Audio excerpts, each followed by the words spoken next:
नमस्कार मंडळी. कर्ज घेताना आपण फार विचार करून कर्ज घेतो, पण कर्ज फेडत असताना पुरेसा विचार आपण कधी करत नाही. आता तुम्ही हे म्हणणं साहजिक आहे की अरे कर्ज फेडताना कसला विचार करायचा. एक लक्षात घ्या, कर्ज फेडत असताना कोणतं कर्ज आधी फेडायचं आणि कोणतं कर्ज कोणत्या वेळी फेडायचं हे सुद्धा महत्वाचं आहे. आता याचा अर्थ काय? एक लक्षात घ्या, विना तारण जे कर्ज आहेत, कोलॅटरल फ्री कर्ज आपण ज्यांना म्हणतो, ती कर्ज आपण आधी फेडली पाहिजेत. त्यातही आपण प्रत्येकाला माहिती आहे, प्रत्येक जण ते करतही असेल, ज्या कर्जाचा व्याजदर जास्त ते कर्ज आपण आधी फेडतो आणि ते पूर्णपणे बरोबर आहे. व्याजदर जास्त आहेत आणि विनातारण कर्ज आहे, अशी कर्ज आपण आधी फेडायची आहेत. याचं कारण काय? अशा कर्जांमुळे आपला सिबिलचा जो स्कोर आहे तो फार लवकर वाढतो.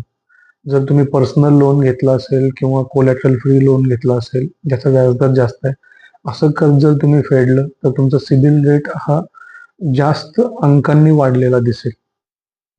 त्यानंतर जी कर्ज येतात ती जशी बिझनेस लोन, गोल्ड लोन किंवा होम लोन असू द्या, अशा कर्जांचा क्रमांक येतो. अशी कर्ज तुम्ही व्याजदराने किंवा आपापल्या उत्पन्नाची जी सोय आहे त्या पद्धतीने तुम्ही फेडू शकता. एक बाब लक्षात घ्या, सिबिल स्कोर हा फार महत्वाचा आहे, कारण त्यानुसारच हे ठरतं की तुम्ही पुढच्या वेळेस जेव्हा कर्जासाठी अर्ज कराल, लोन ॲप्लिकेशन तुम्ही भराल, त्यावेळी तुमचा स्कोर किती आहे आणि तुम्ही पाठीमागील कर्ज कशी फेडलीत याच्यावरच तुम्हाला नवीन कर्ज हे दिलेलं असतं. त्यामुळे कोणतंही कर्ज फेडत असताना त्याची क्रमवारी ही आपण केलीच पाहिजे. दुसरी महत्वाची बाब, कर्ज फेडत असताना आता मार्चमध्ये एक क्लायंट माझ्याजवळ आले की त्यांच्याकडे रिटायरमेंटचे फंड आलेले होते. आता साहजिकच आहे, आपण असा विचार करतो प्रत्येक माणसाला कर्जातून लवकर मुक्ती हवी असते. त्यांनाही तेच हवे होतं. त्यांच्याकडे 40-45 लाख रुपये रिटायरमेंटचे फंड आले होते आणि होम लोन जवळपास एक 20 ते 25 लाखाचं लोन त्यांचं शिल्लक होतं. आणि 26 मार्चला त्यांना ते ते माझ्याकडे आले आणि म्हणाले की सर, हे कर्ज मला आता क्लोज करायचं आहे.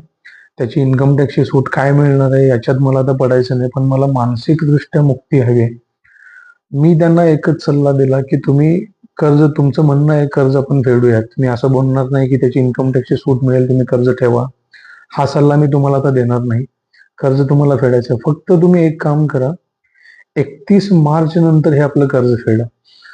तर त्याचा फायदा काय झाला हे सांगतो तुम्हाला. जर त्यांनी आपलं कर्ज 26 मार्चला फेडलं असतं तर त्या वर्षी, आर्थिक वर्षात त्यांनी आधीच आपल्या कर्जाचा हप्ता भरलेला होता. त्यामुळे एटीसी मध्ये जी 1.5 लाखाची सूट मिळते ती त्यांनी आधीच घेतलेली होती आणि त्यांनी कर्ज जर परत 26 मार्चलाच फेडलं असतं, थोडक्यात 31 मार्चच्या आधी, तर त्यांना 1.5 लाखाची सूट मिळाली नसती.